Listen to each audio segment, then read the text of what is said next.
My name's Nick, and you know what I'm going to be doing? I'm going to do all these cupcakes, but there's more to go. So, watch me as I go. So here's one. This one it has less, so I'm just going to do less. Rubbing. Okay. I want to lick the spoon actually. I'm in the knife. That's pretty good. Hey, Mary Kate, thanks for the opener there. And everybody, welcome to the Weekly Recap, your number one source for news, entertainment, and now this week, opinion on the internet. And in terms of opinion, we've got a special edition of Point Counterpoint. Pete Alonso has stirred up a controversy. He's recommended that the Mets bring back their black jersey that they wore in the seasons from 1998 to 2011. And that is the subject of this edition of Point Counterpoint.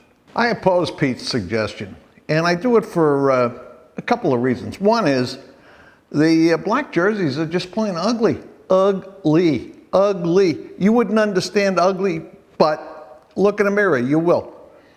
And on top of that, you know, the Mets already have 4 jerseys. They've got 2 home jerseys, they got 2 road jerseys, plus they're wearing special jerseys for all kinds of events during the year, holidays, special events, things like that.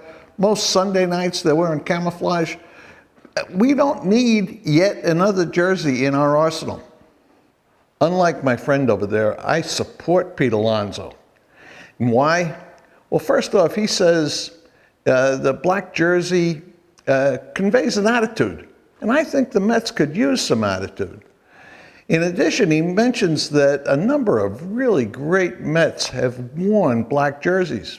Think about it. Mike Piazza, Johan Santana, Mike Hampton, Robin Ventura, Jose Reyes, and a whole host of others. So while the taste guru over here thinks the black is ugly, the reality is Mike Piazza never thought it was ugly, and neither do I. There's another reason that the Mets shouldn't go back to the black jersey, and it's going to trump anything you've got to say. And that's that Howie Rose is opposed to it. Howie Rose thinks they're awful. And as a matter of fact, if you check out what Keith Hernandez has said, he says they look sort of like you're in a bar softball league, and this is your shirt. It doesn't look like a major league professional uniform. So ugly plus childish, immature. Okay, idiot, you mentioned that Howie Rose is opposed to the black jersey. Well, Gary Cohen is in favor of it. Gary Cohen is in favor of the Mets black road jersey with the block New York lettering on it. So take that. And by the way, who's to say that your taste in what's ugly and what's nice and what's not, who's to say that that counts for a damn thing? And finally, Keith Hernandez, if you examine carefully what he said, he was indifferent. He says, it's all right. Bird brain, moron, knucklehead, got about as much taste as a bowl of vegetable soup. Well, that's all for Point Counterpoint. We'll see you on the next edition where we explore in detail the major issues of the day. Yeah, I'll tell you what, I tend to agree with Pete Alonso. I like the black jerseys. Turn left on Oslo Road. The black jerseys remind me of the glory days of the Oakland Raiders. They remind me of the New Zealand all black rugby team. I think it's just great. Governor DeSantis is slowly reopening Florida. 3.1 miles. Turn left And what you're hearing in the background there, that's ways we're on our way to a bunch of stops, little errands here. Anyway,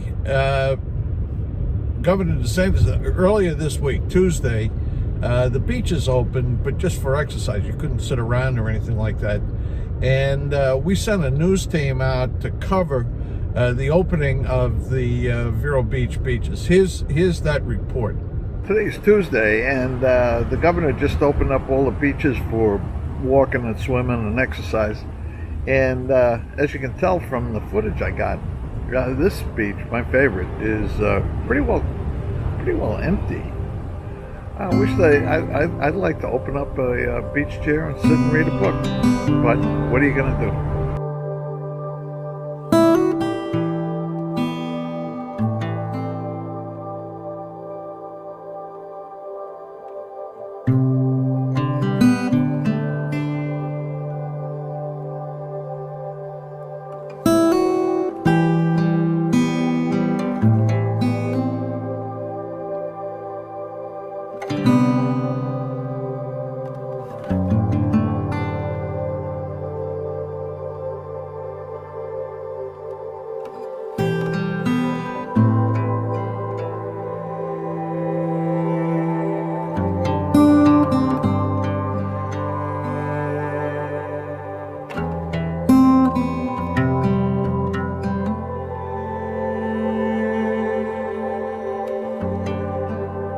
Yeah, I can't wait till they're fully open so you can go down and pop open a chair and a cooler and read a book and go in the water, all that kind of stuff. That'll be just great.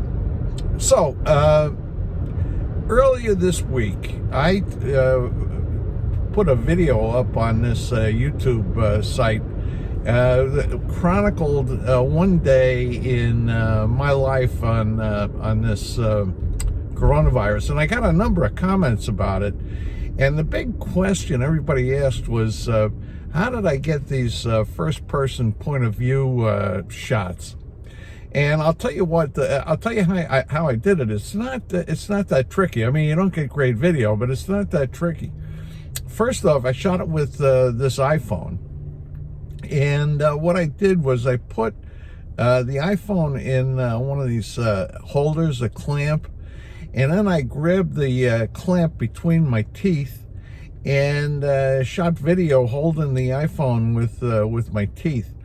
And as I say, you don't get great shots, but you get a great point of view.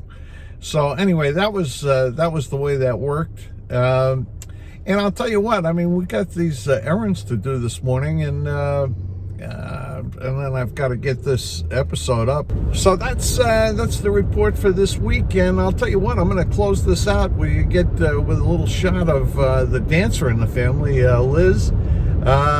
So while you're watching and enjoying that,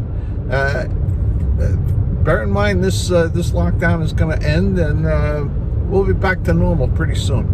Everybody have a great weekend and have a great week.